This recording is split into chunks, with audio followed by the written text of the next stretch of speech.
We're going to call this list commit watch, I guess. I think these are folks that we felt were heavy leans even coming into the visit. Felt like maybe some things could be buttoned up. Maybe some of these guys would end up in that silent territory or would commit soon. We'll start with a gentleman you had a future cast in for back in February, wide receiver M&BR Stewart. Yep. He went to Wisconsin last week. That got a little bit of hype. He had a really good visit. Again, we always say this, like, it's very rare official visits go bad. Yeah. Right. So usually good news for that program comes out of the official visit, but Stewart seemed to move up his timeline, moved up his visit to this weekend. I went ahead and followed you with a future cast today. How are we feeling about M&BR Stewart with his commitment coming up soon here? Yeah, feel great. I mean, he was on campus this weekend. So you got to like what Michigan has there. And I think that this visit pretty much sealed it up. If it wasn't already sealed up already, he's announcing next weekend. And so with that, he was originally supposed to visit for an official next weekend. Yep. But the date of his commitment. So he bumped up his visit to this weekend.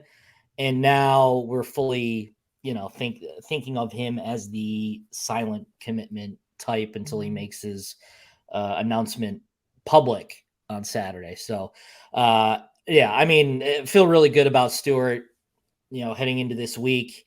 Another talented wide receiver that you're going to add to a room. And, Michigan has got a couple of guys that they're in on a couple of good 4-star commits. So I think he's really exactly what Michigan's looking for. And, it's just another Chicago area guy that, that Mike Elston has started to feed into a little bit, that, and obviously others have followed, his lead, and kind of like, it's kind of similar to what Klink has done in Ohio.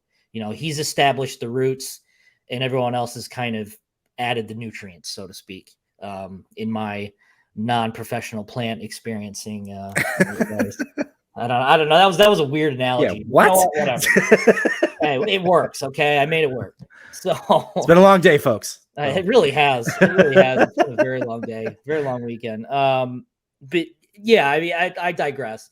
Long story short, we fully expect Stewart to commit to Michigan next week for sure, or next weekend, excuse me. And I feel like I keep saying, like, everyone Michigan is going after is underrated.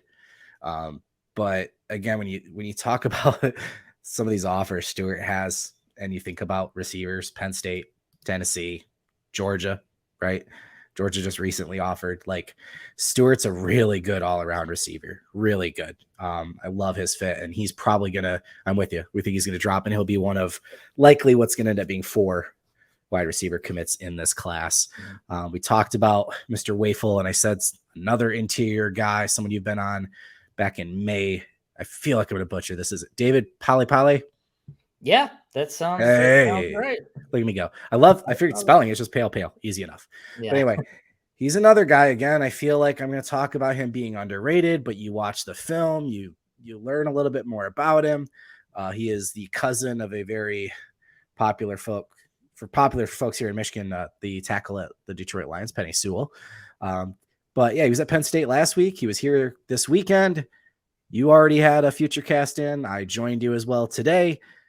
That feels like an inevitable one as well. Yeah, absolutely. Another guy who's been very open about Michigan leading, even weeks before heading into the visit. He took an unofficial, I want to say either last month or in March, I believe. It was April. Yep. Okay. So yeah, he took an unofficial visit in April. And after I spoke to him afterwards, and he's like, Michigan is number 1 for me. And I'm like, is this okay to say publicly? Like, are you trying to tell me this in confidence? Or he's like, no, that's fine. Yeah, it's fine. No problem. I mean, Michigan is number 1. And so here we are, in heading into the official visit weekend. And I don't think really anything's changed. I think Michigan lands him. Obviously it's a matter of when. I don't know when. So I'm in the mode now where I'm basically picturing him in the class, or just including him in the class, because it's just a matter of time until it happens. And yeah, another guy, a beefy dude in the middle to go next to Wafel, really physical kid. And when you talk about rankings and stuff, I mean, that's all fine and dandy, but I think what means more when you look at a recruit, especially an underrated one, is offers. You Mhm. look at who has offered this kid. And when you're talking about a kid, I'm just throwing schools out here. If you're a kid that's being offered by Alabama, Georgia, Tennessee, Penn State, Ohio State, some big programs who can develop talent, I think that speaks to a lot more to what coaches feel like they can do with a kid compared to where he falls on the rankings. So, and Poly is one of those kids. I mean, Michigan's got a bunch of those in their class, just where their offers far exceed their ranking, and Manuel Beagle is one of those guys that comes to mind immediately. A guy has a really impressive list of offers by some big time programs that would love to have him, and his rankings aren't necessarily reflective of these offers. So But yeah, then he commits to Poly. Michigan and the programs start Right. calling too, Right. right? So yeah, Exactly. yeah. Exactly. So, and he's, been committed to the program for like almost a year now. So, um, yeah, I'm fully expecting Poly to be part of the class. My future cast has been in for him for weeks now, and I don't expect that to change. And just kind of, it's just a matter of when, not if. And I don't know when that when is, but really, when you look at it, it shouldn't be too far away. Shouldn't be too far away. Should be coming relatively soon. I like offer lists and I like tape. I know huddle highlights are exactly that. They're highlights. So you don't get the full picture. You don't necessarily know what a player needs to work on. But I think when you see the best that they can do, you know that it's just a matter of getting them to do that consistently. I think Jesse Minter is somebody who preaches this all the time, where we've said it with Braden McGregor and some other folks. Like, we know what their ceiling is. It's just getting them to do it consistently. And I do not use this comparison lightly because the kid is a monster, but Poly does Mason Graham like things. He can line up at the nose. He can line up like a 3-4 defensive end. He absolutely bullies people.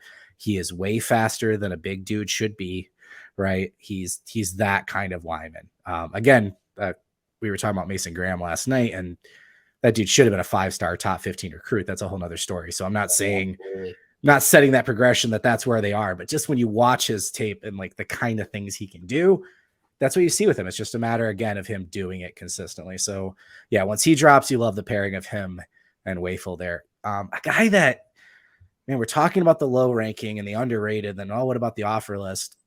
Doesn't really have the offer list yet either. We've talked about him quite a bit. The running back, Micah Capana, Yep. excuse me.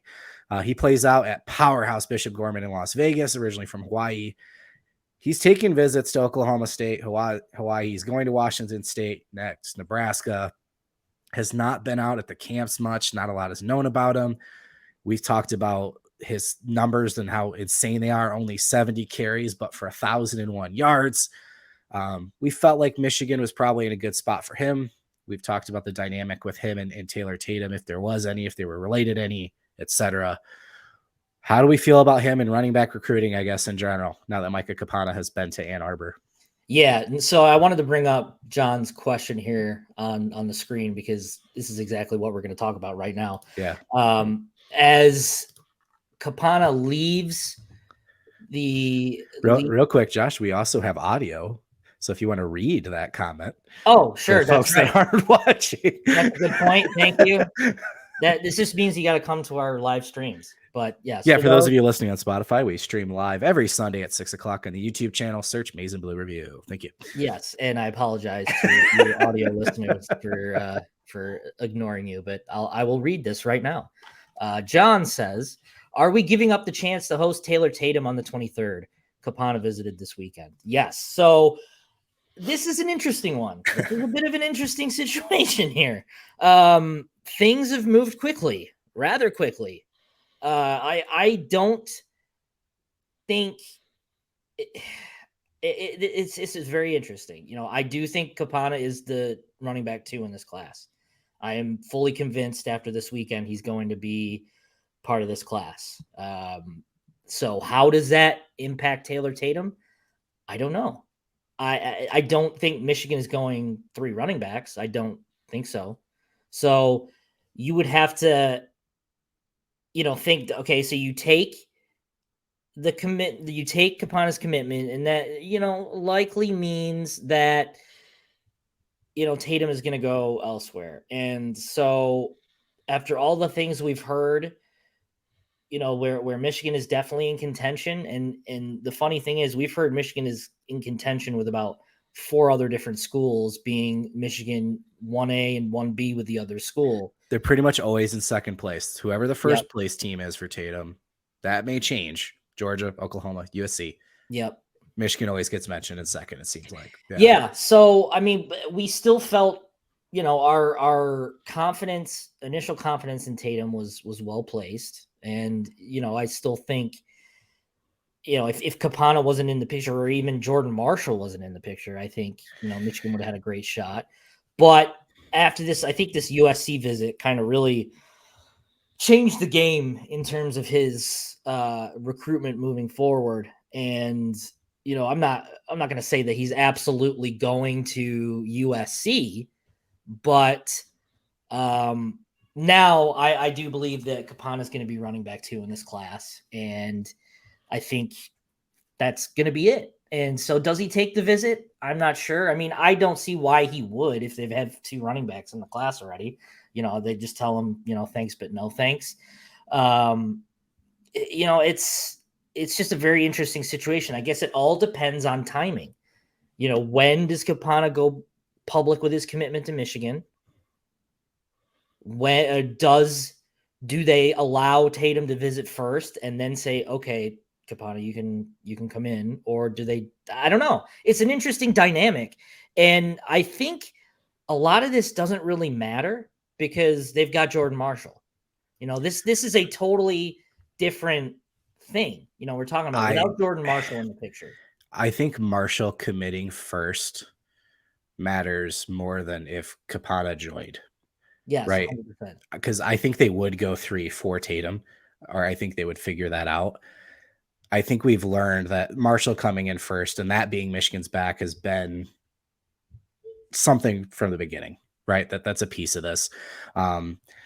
We've got a comment here. USC fans are convinced Taylor Tatum is a lock. The question is, if he's such a lock, why hasn't he canceled all of his visits? And thank you for the generous donation, by the way. That was totally unnecessary. Yeah, you guys don't have to do that. You don't have to do that. But thank you very much. We appreciate the support. It means a lot. Just having you guys here is more than enough. So thank you very much. We appreciate that a lot.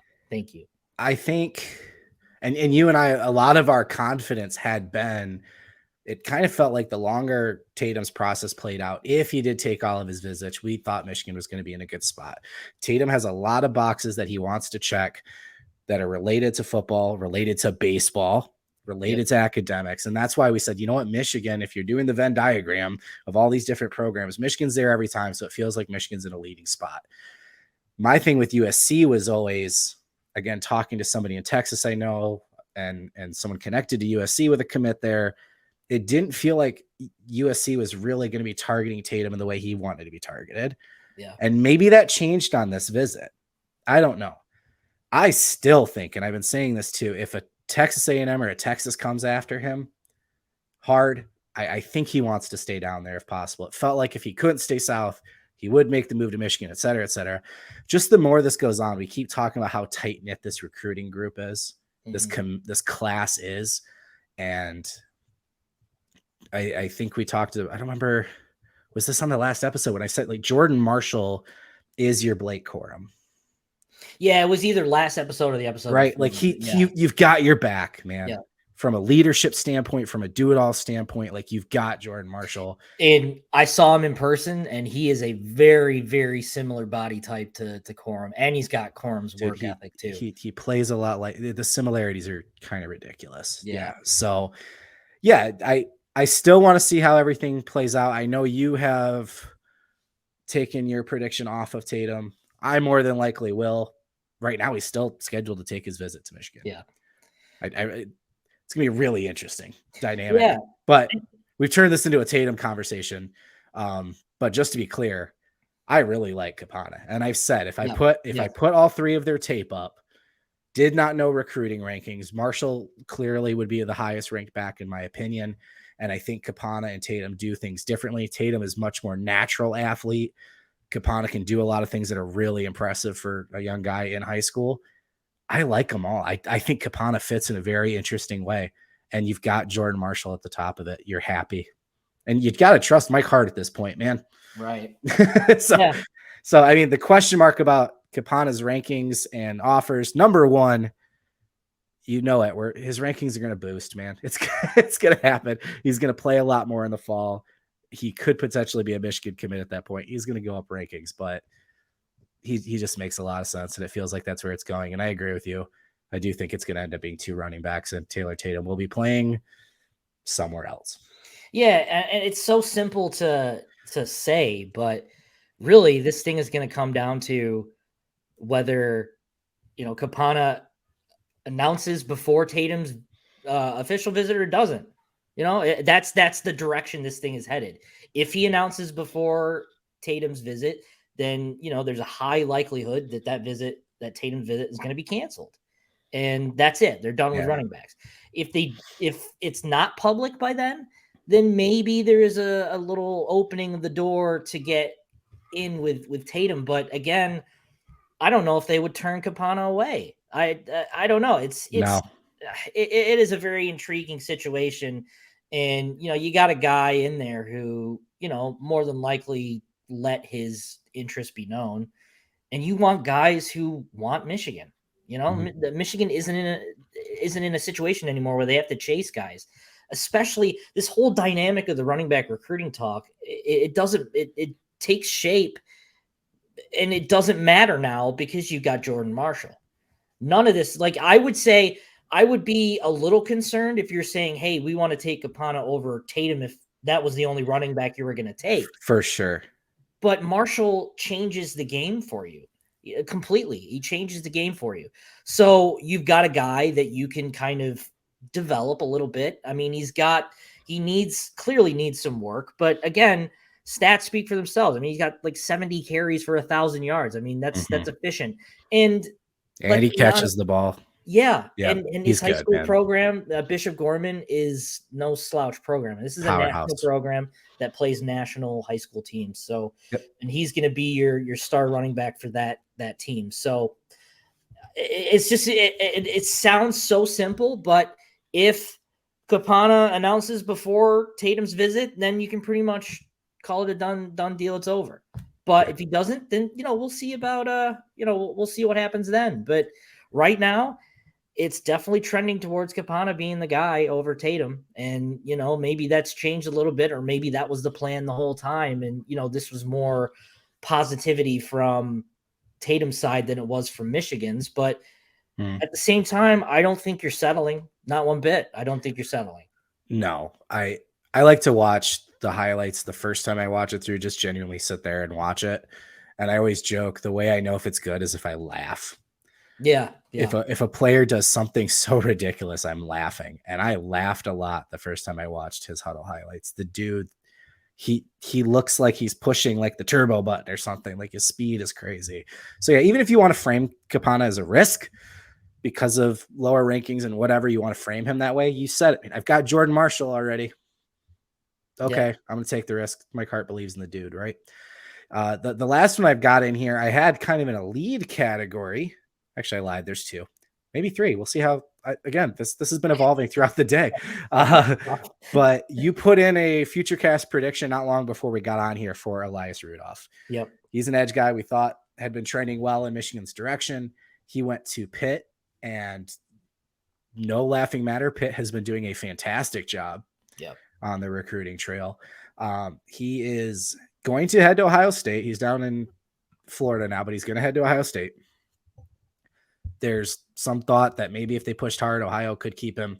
But right now, after this visit, there was some question mark about him. Could they close the deal? It feels like Rudolph's going to be, again, we don't know how many edge guys they're taking. Yeah. We were talking about that big number, but yeah, you put in a FutureCast. You feel good about Rudolph, obviously. Yeah, no, there's a lot of people in the program that think that Michigan came out of this visit as a leader, commits as well. Yeah, I think this recruitment is really setting up to be a Michigan versus Pitt battle. And I think if you're Michigan, that's a very favorable position to be in. I think, the development that Michigan has at his position speaks for itself. The success speaks for itself. So I think Michigan's in a much healthier spot compared to Pitt as a program.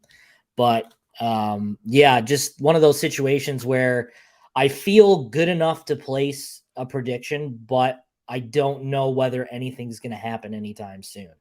It very well could. We kind of have to hear a little bit more on how things develop in the days ahead. But this is a situation where I feel good that, if this was if he were to commit today, it would be Michigan type of deal. And just another guy that, will need some work, especially in the physicality standpoint. I mean, Ben Herbert, has got to be looking at this kid and going, just licking his chops and rubbing his hands together. Clay. Yeah, it's an unmolded ball of clay, basically. You just kind of have to get rid of a couple of bad habits that every high school player has, but especially a guy that, is relatively raw as a prospect too. So, another guy that, another defensive end in what's going to be a loaded position group with not too many spots remaining. So they're kind of in a position now where, you got to hurry up or you're going to miss the boat completely with spots because they're going to fill up. And there's guys coming in the rest of this month that could realistically commit during the visit or shortly after, and you're going to miss out. So, and that's a good, and that's not a bad position to be in if you're Michigan. I mean, because you can essentially pick and choose who you'd rather take. But again, Michigan's in a position now where they're not having to chase; they're being chased essentially, for a lot of different positions, which is an excellent position to be in. So we'll see how, we'll see how Rudolph develops. Again, I do believe he'll end up at Michigan. I feel pretty good, and Michigan feels pretty good that he'll end up at Michigan. So time will tell when or if he makes an announcement anytime soon. And like you said, edge spot, another one. Future cast today, Dominic Nichols, a guy we felt like was trending in Michigan's direction, went to Wisconsin last week. A lot of talk that Mama Nichols had to talk him out of a commitment potentially. Like Yep. he was ready to pull the trigger with Wisconsin there. And after his official visit to Ann Arbor, like I said, you've put a future cast in for Michigan. Mr. McNamara, who runs the Wisconsin site for us on Rivals, has switched his Wisconsin prediction to Michigan. So he's that's news to me. Yeah. Wow. Well, there you go. Breaking news to me. There you go. Attaboy, Trev. Attaboy. I do my research, sir. Yeah. That's news to me, actually. So that's pretty significant. Include this in my annual review. Add it to your bill. Oh yeah, all right. So he's got one more stop at Kentucky, but yeah, Nichols is another edge guy that, as you now have learned, is heavily traded. No, I'm just messing with you. Yeah, no, that is a big deal. Obviously. He's there was a good shot that Nichols wasn't even going to make it to his Michigan official this week. Crazy. It was like this close where it wasn't going to happen. We were talking about it a few days ago. If we were sure he was still coming. Yeah. Yep. He told everyone in Wisconsin that he was going to commit, and his mom told him, why don't you just hold off and take your visits? And now it looks like the pendulum is swung back in Michigan's favor. I mean, and I say this as he headed into the Wisconsin visit, he was a Michigan lean heading into the Wisconsin visit. Right. So it's not like he was a Wisconsin lean and then, Michigan pulled the rug underneath them. But yeah, another guy where, we pretty much expected a positive visit, a good visit would kind of seal the deal. And that's pretty much what we expected and what everyone else thinks now. They think Michigan thinks that they lead for Nichols. The commits think he's coming. So again, I don't know when he's going to commit. I don't know when all this stuff's going to happen. I mean, it should be a good month if this all happens in June. There's going to be a little bit of a snowball effect here. But again, from going from almost not visiting to being a pretty good shot that you're going somewhere else, I mean, that's kind of a big swing. But again, now Michigan's just flexing its muscles at this point, just saying, we want you. Come on down. And the kids are following suit. You're gonna have to dock my pay. Oh no. I read my notes wrong. The next recruit had a had a flip from his future cast. So Mr. McNamara at Wisconsin still has his future cast prediction on Nichols. Well, that doesn't change my opinion. I know it doesn't. I'm sorry. It would have That's so funny. if that were to happen, that would have only made me feel more confident. But I don't need that. I know what I I started know. looking ahead to the next one, and I'm like, oh. So Yeah. Well, there's just so many damn edge guys. You can't keep track of them. well, this one's offensive line, okay, but still, another guy that we kind of felt like was a Michigan lean took an official visit, and then it felt like things might have trended away for a minute. Bennett Warren, he had a future cast for Texas A&M that has been switched to Michigan from the Texas A&M future Are you cast. sure? I'm positive the man's name is Landon. Can't believe I did that. You had your future cast in back in April. Again, it kind of felt like when Max Anderson was thought to be the 6th offensive lineman and that started trending away, it felt like Bennett Warren was going to be the guy. And now things have headed that way pretty firmly. He's got another couple stops, Oklahoma and then Tennessee. But we feel like Bennett Warren is pretty comfortably in this class at this point. Yeah, absolutely.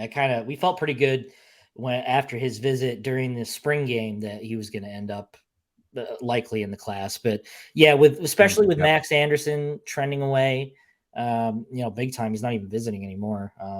He's probably likely going to end up in Tennessee. Yep. It's pretty much you're looking at the next guy up, and that's Bennett Warren, and he's likely going to be your 6th offensive lineman. So again, the commits, you know how close the offensive line commits are, and if they're feeling pretty good about a fellow offensive lineman, I think that's, that speaks for something. So I think Michigan did enough to, be the team to beat. I don't know if he's going to make these visits or announce after. I know that he's got a top school list out. So, it could be a situation where it could come at any time or he waits a little longer, but I do think Michigan's going to be the choice and he's going to be the 6th offensive lineman in the class. And in a loaded offensive line class. That's a really impressive haul. I think we've got him a little underrated in our rankings. I don't think he's a 3-star guy. He is not. On our ranking. No, he's a 4-star. He might be the best offensive if he commits. He might be the best offensive lineman in that group. Yeah.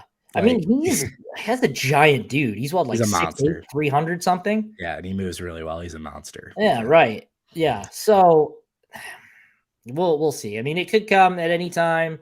He could, fill out his remaining visits and then, go from there. But I think Michigan did enough to get his commitment here at some point.